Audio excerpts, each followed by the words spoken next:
오늘 우리에게 주시는 말씀은 로마서 2장 12절에서 29절까지의 말씀입니다. 한 절씩 교독하고 마지막 절은 함께 읽도록 하겠습니다. 율법 없이 죄 짓는 사람은 모두 율법 없이 멸망하고 율법 안에서 죄 짓는 사람은 모두 율법대로 심판을 받을 것입니다. 하나님 앞에서는 율법을 듣는 사람이 의인이 아니라 오직 율법을 행하는 사람이 의롭다는 인정을 받을 것입니다. 율법이 없는 이방 사람이 본성으로 율법의 일을 행한다면 비록 그에게는 율법이 없을지라도 자기 자신이 자기에게 율법이 됩니다. 이런 사람은 율법의 요구가 자기 마음에 기록되어 있음을 보여줍니다. 그들의 양심도 이것을 증언합니다. 그들의 생각이 서로 고발하기도 하고 변호하기도 합니다. 이런 일은 내가 전한 복음대로 하나님께서 그리스도 예수를 통해 사람들의 은밀한 것을 심판하실 그날에 일어날 것입니다. 그들은 자칭 유대 사람이라 하고 율법을 의지하고 하나님을 자랑하고 율법의 가르침을 받아 하나님의 뜻을 알고 지극히 선한 것을 분간할 줄 압니다.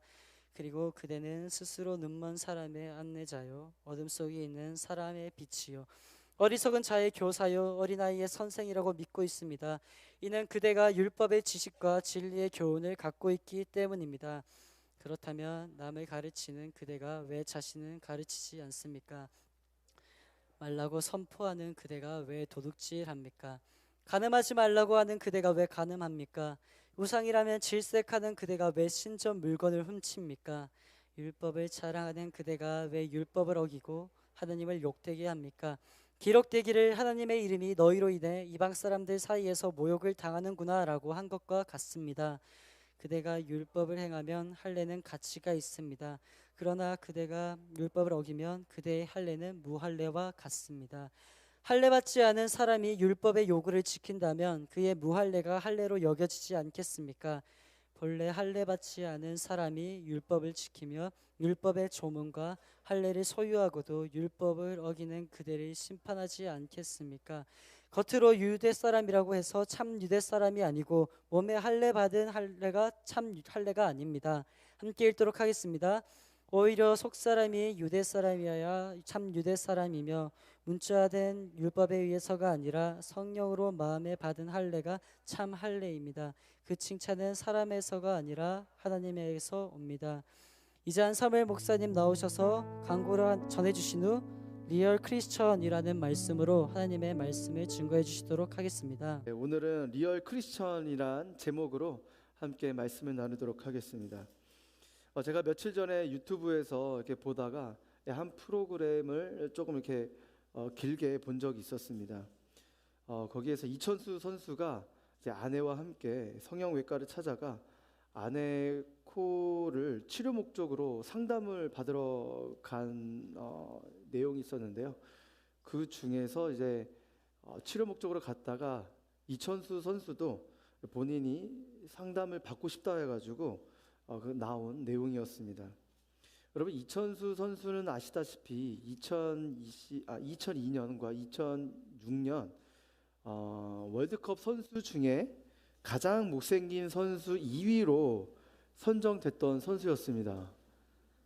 여러분, 1위가 누군지 아세요? 호나우딩요요. 그렇죠.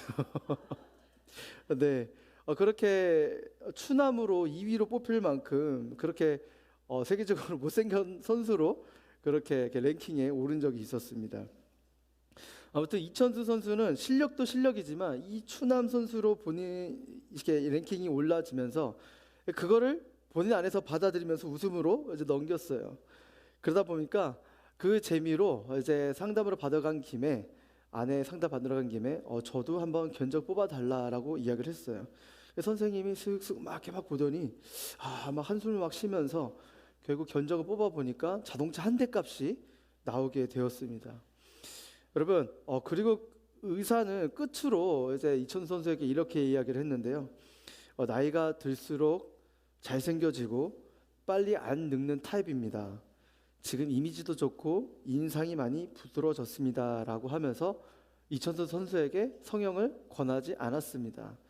이게 진짜인지 아닌지는 모르겠으나 제가 그걸 보면서 이천수 선수가 만약 잘생겼더라면 과연 지금처럼 거침없는 입담과 저돌적인 축구 선수로 성장할 수 있었을까라는 생각을 문득 들었습니다. 아마 이천수 선수가 잘생겼다면 아마 축구 외적으로 이미지 관리하느라 실력이 그만큼 안 좋을 수도 있지 않았겠나라는 생각을 잠깐 해봤습니다. 여러분, 이렇게 사람은 성형으로 이제 겉모습은 바꿀 수 있지만 우리의 생각과 마음, 이 가치관은 쉽게 바꿀 수가 없습니다. 이렇듯 외모가 바뀐다고 그것이 우리의 진짜 모습이 아니라 우리의 내면이 진짜 그것이 우리의 모습인 것입니다. 오늘 본문에서도 이와 같은 내용에 대해서 바울이 언급을 하고 있는데요. 외형적인 크리스천과 내면적인 크리스천이 무엇인지, 어떤 것이 다른지를 함께 살펴보도록 하겠습니다. 우리 17절에서 18절 말씀 함께 읽어보도록 하겠습니다. 시작.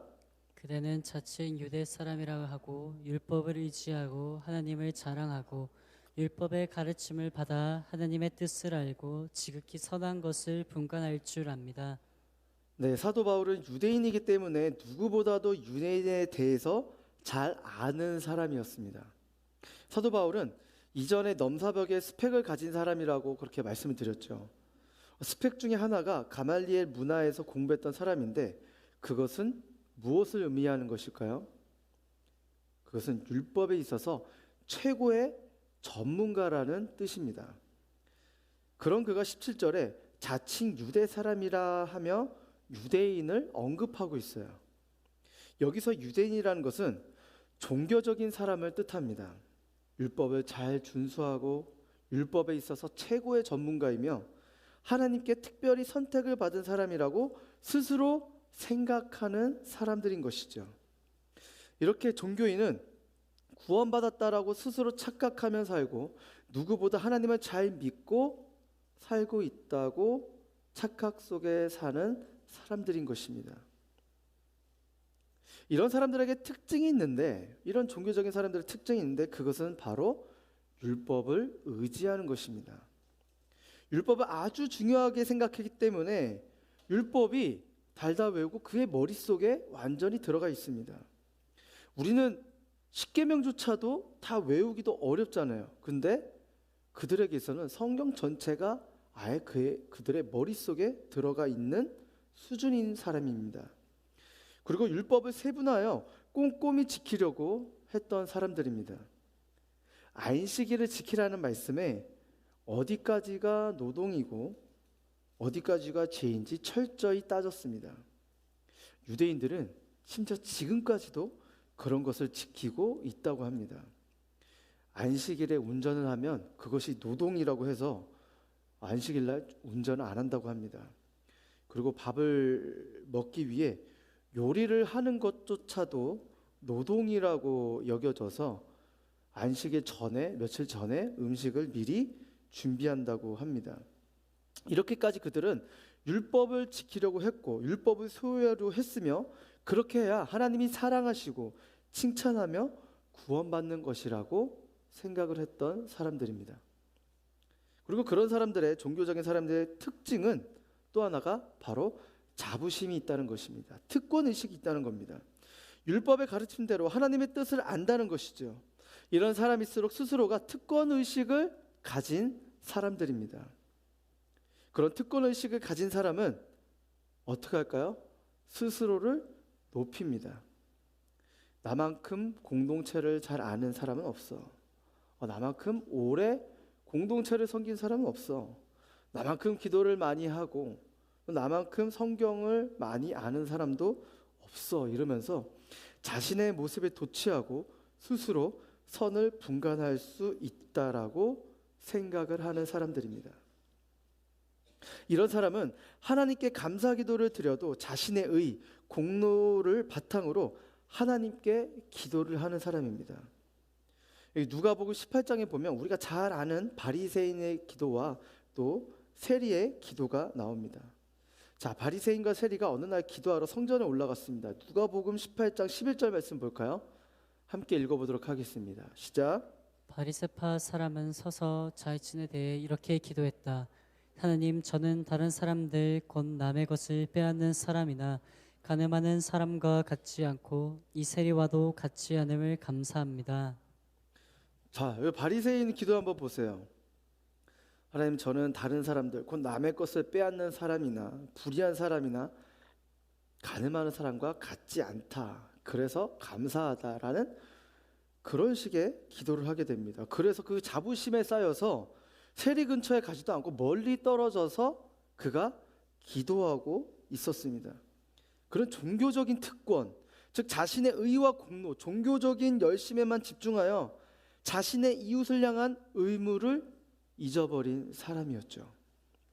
여러분, 남의 것을 빼앗은 사람, 불의한 사람, 가늠하는 사람들, 세상의 어두움을 만들어내는 그들을 향해서 우리는 무엇을 해야 하는 것일까요?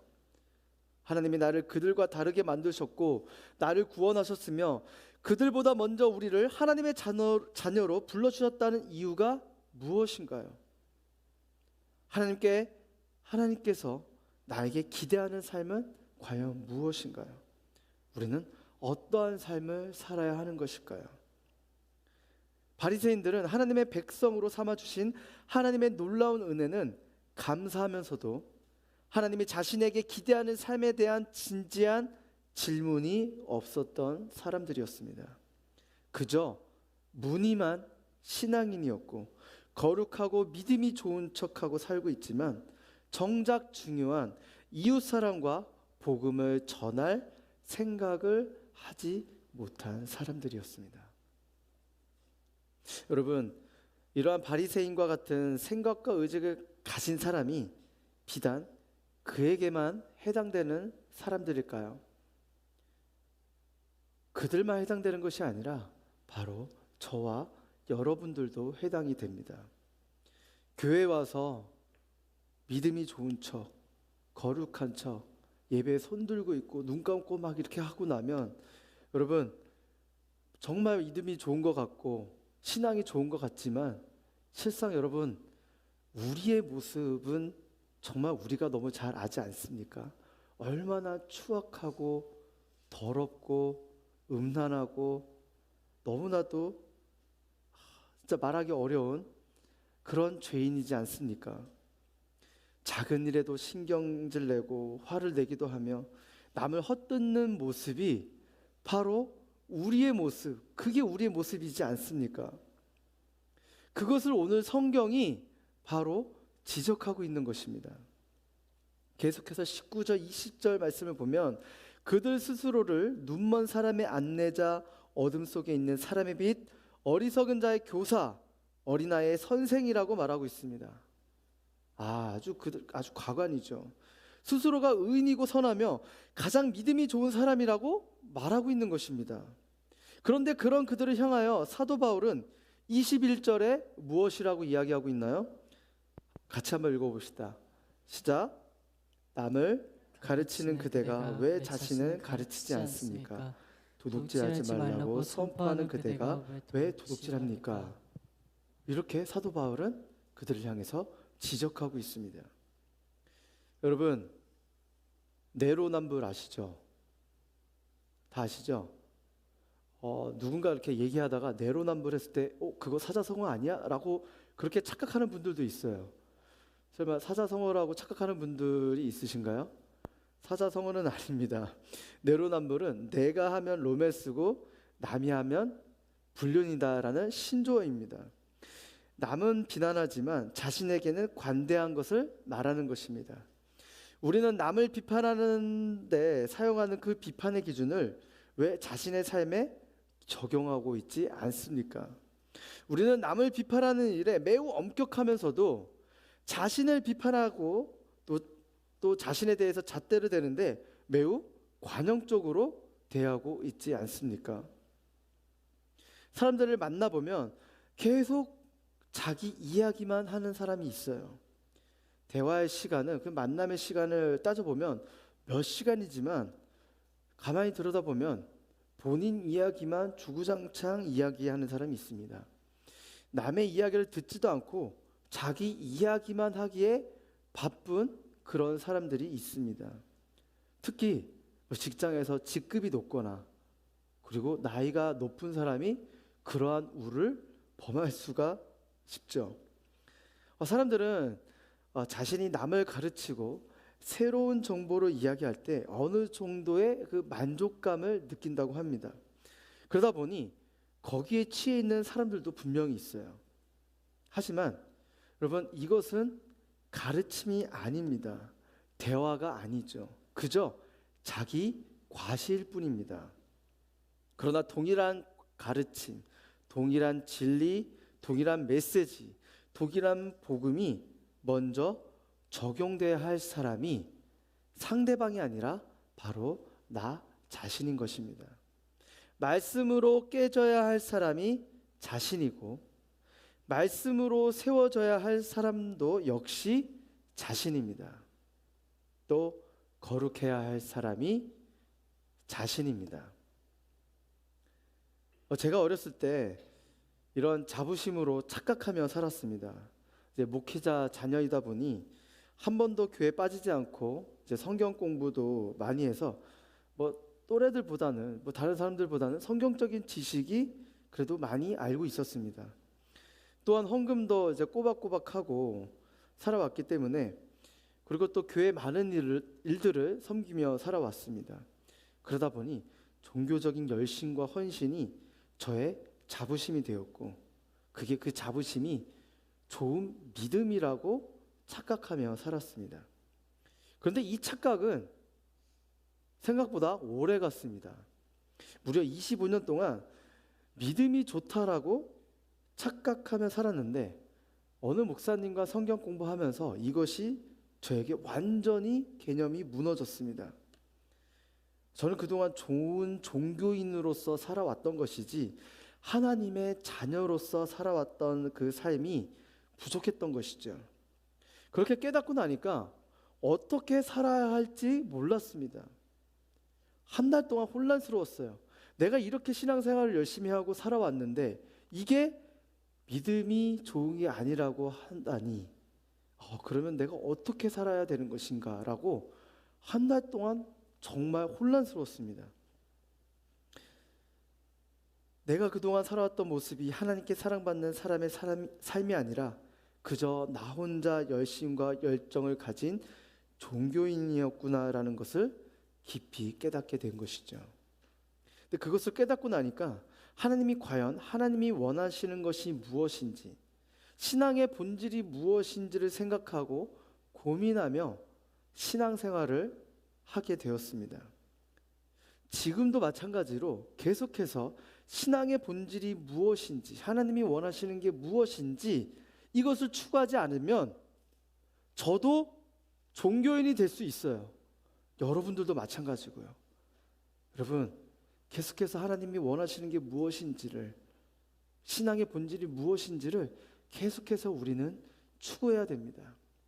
이러한 추구의 방향성이 끊어진다면 어느 순간 우리도 그저 열심인 종교인이 될 수가 있는 것입니다.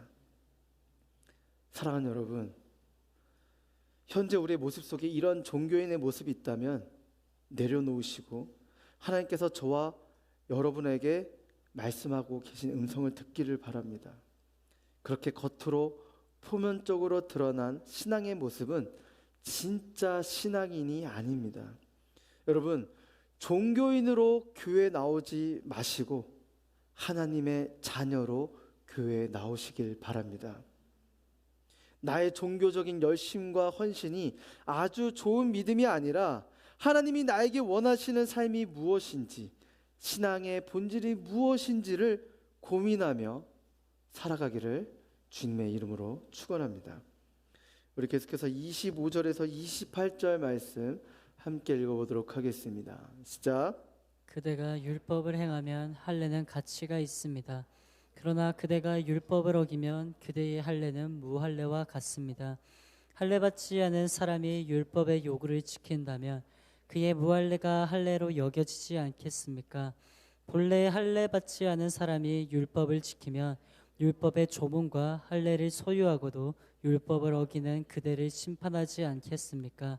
겉으로 유대 사람이라고 해서 참 유대 사람이 아니고 몸에 받은 할례가 참 할례가 아닙니다.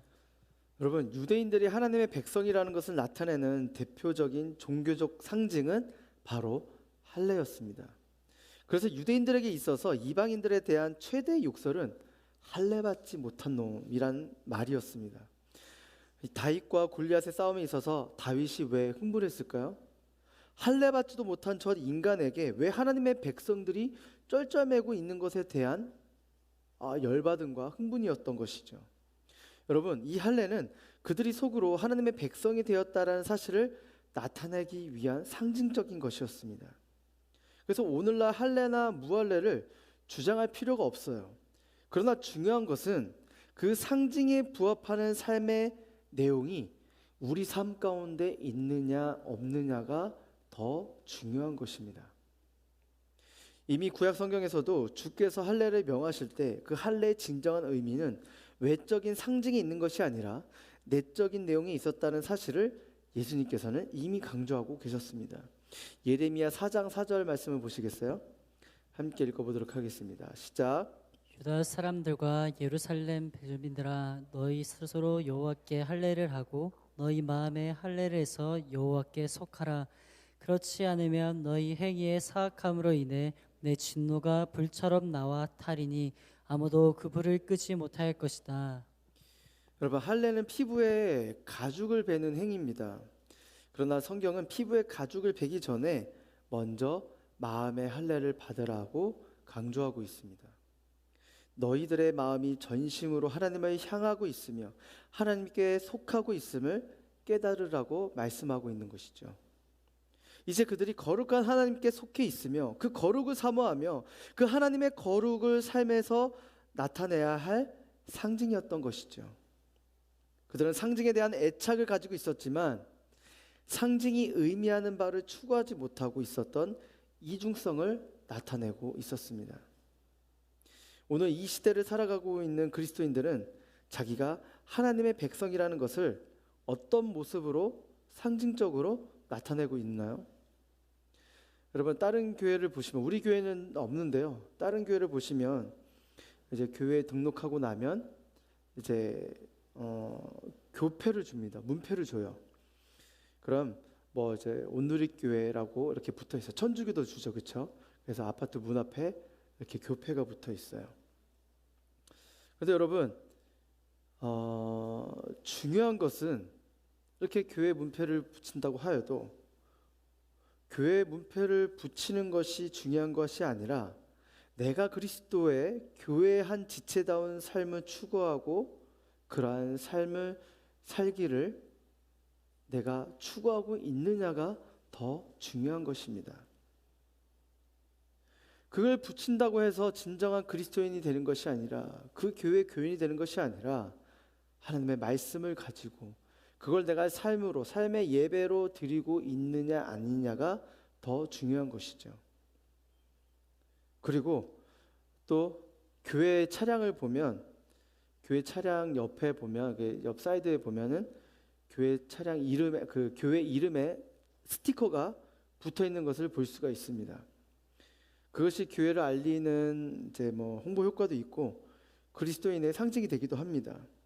이 교회명 스티커가 붙은 차량을 이제 운전해 보신 분은 알겠지만, 여러분 가지고 있는 자가용으로 운전할 때와 교회 그 스티커가 붙은 차량으로 운전했을 때의 그 스타일이 좀 다릅니다. 좀 이렇게 좀 더 신경 쓰여요. 왜냐하면 교회 이름이 붙어 있기 때문에. 그래서 제가 운전면허를 따고, 이제 목회자 자녀로서 운전면허를 따고 이제 교회를 이제 아버지 따라서 이동하면서 여러 교회 차량을 이렇게 운전을 해본 적이 있는데요. 작은 교회 목회자 자녀들은 뭐 이것저것 많이 해야 됩니다. 자녀들 이렇게 자매들은 반주도 해야 되고요. 형제들은 뭐 차량 인도나 그리고 운전면허 따면 차량 운행을 바로 하게 됩니다. 그래서 운전면허도 보통 1종을 따야 돼요. 그래야지 본고로 운전할 수 있거든요. 그래서 저도 면허 따자마자 바로 차량 운행에 투입되었습니다. 그 당시 운전할 때 그 교회 차량 그 교회명 스티커가 차에 붙어 있었는데요. 그 차량을 운전할 때는 정말 이제 법규를 준수하면서 잘 지키려고 신경 쓰면서 이제 운전을 했습니다. 근데 제가 20대 초반에 어느 날 교회 차량으로 운전하고 있었는데 잘 가고 있었다가 옆 차선에 있던 봉고차가 갑자기 제 앞으로 깜빡이 없이 차선을 변경을 하는 것이었어요. 그래서 너무나 놀랐고 좀 사고 날 뻔했거든요. 그래서 그때는 블랙박스가 없었기 때문에 만약 지금 같으면 녹화된 영상을 가지고 뭐 한문철 TV나 막 이런 데 보내면 행운의 편지가 갔을 텐데 그게 없었어요 그때는.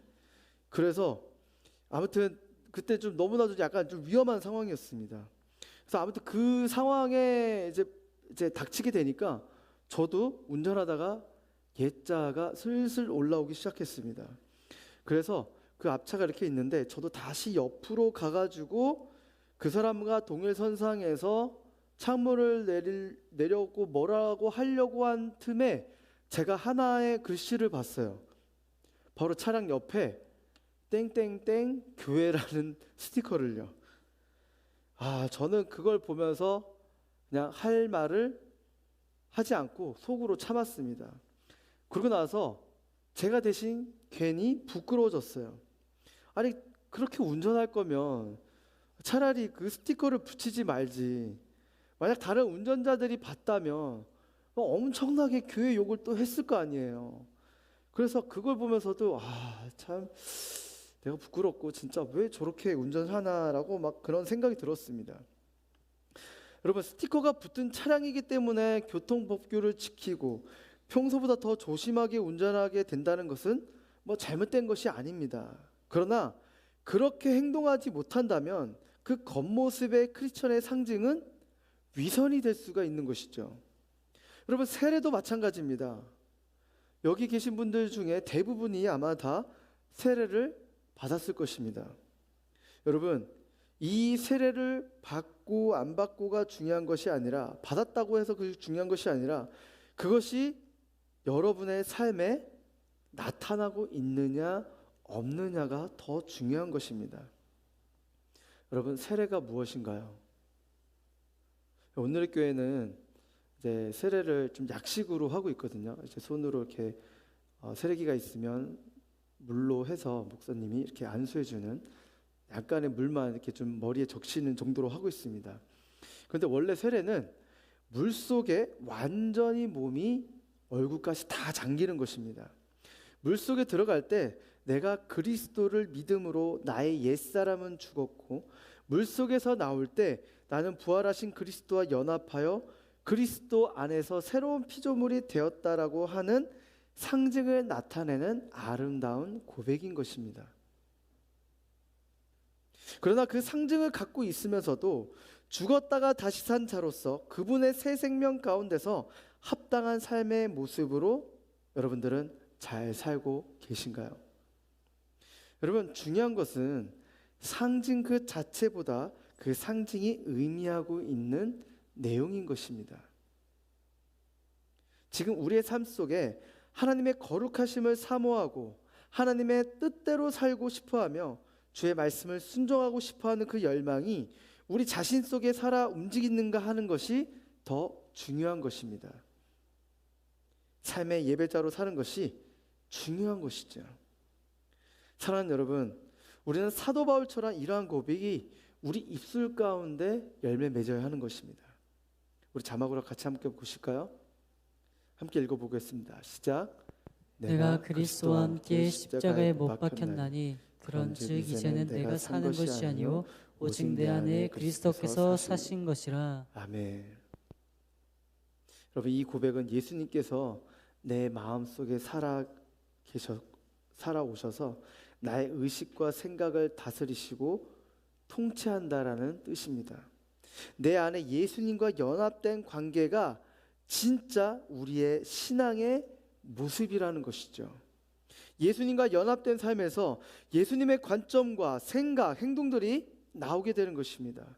절대로 노력으로 우리의 의지로 살아갈 수가 없는 것입니다. 그렇게 노력으로 우리가 예수님처럼 그리고 좋은 신앙의 모습으로 그렇게 노력으로 되지가 않습니다.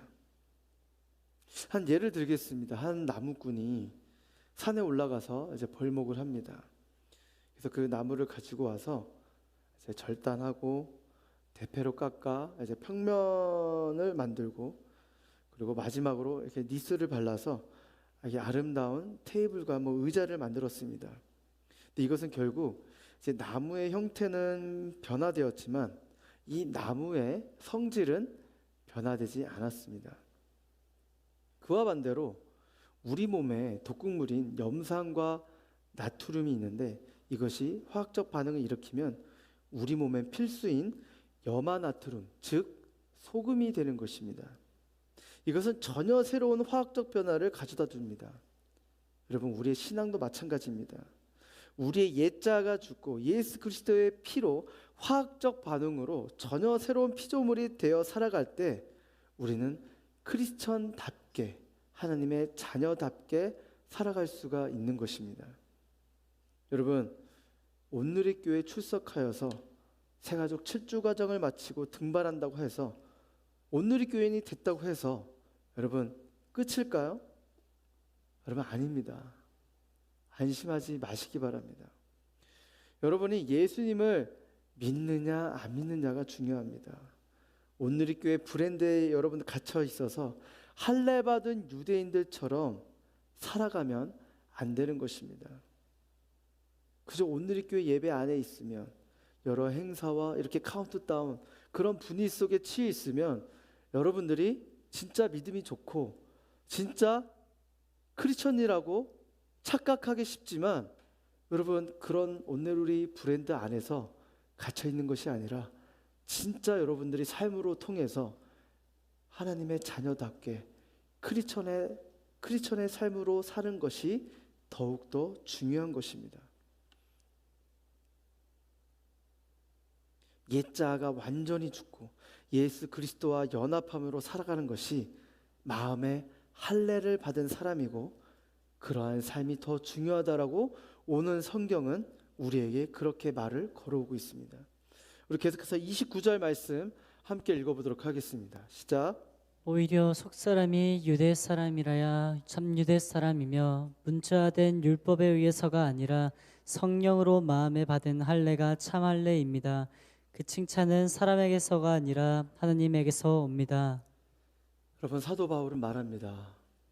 성령으로 마음의 할례가 진짜 참 할례라고 말이죠. 그런 사람은 지난주 이야기한 대로 구원받은 사람, 용서받은 사람은 다른 사람의 허물에 대해 이야기하지 않습니다. 정죄하지도 않고 판단하지도 않습니다.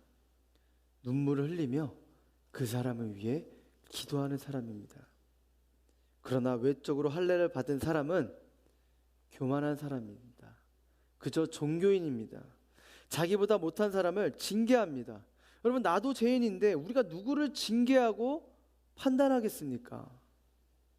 여러분, 우리도 똑같은 죄인이라는 그 겸손함, 마음의 할례가 진정 우리 가운데, 우리의 생각과 마음 가운데 필요한 줄 믿습니다. 마음에 가난함이 있고 의에 대한 갈망이 우리 모두에게 있어야 하는 것입니다.